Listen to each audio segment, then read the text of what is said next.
It's time for a bit of a garage tidy up, and I'm going to use this opportunity to fit my Optimate 2 Duo on the wall with the rest of the Optimate battery optimizers that I've got. This is like I said, the Optimate 2 Duo, so it's for both the lead acid and lithium batteries. It automatically detects which one, so if you're not too sure which one is in your bike, then get one of these because it will figure it out for you. I've definitely got a lead acid battery in my gas here, although I had my R6 just next to this bike and that had a lithium battery in, so nice and lightweight, but again it was easy just to plug one of these in because it doesn't matter. So it's going to go on the wall, kind of have a bit of a cable tidy session and be all out of the way. So I'm going to get on with that now, and then I'm going to show you how I plug it into my bike.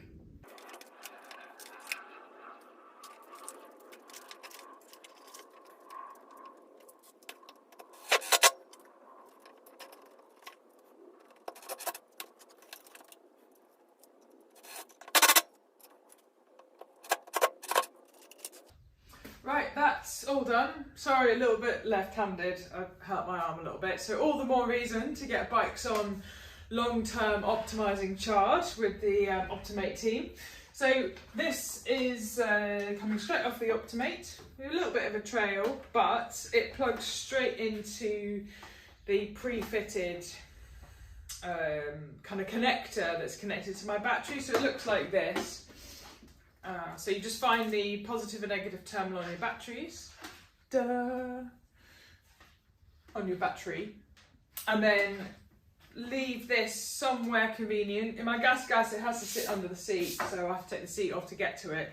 But on my partner's Kawasaki, he leaves it just under the subframe, so it's quite easy to get to when he gets in and out of the garage.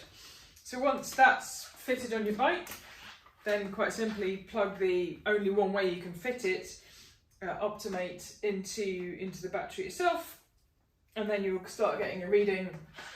It'll come up with, it'll kind of diagnose and decide what it's about to do and what part of the cycle it's going to initiate. And that's it, job done. Batteries very much looked after for long-term storage or just in between rides. And I find it's just a confidence booster that my battery's staying healthy even when I might not be.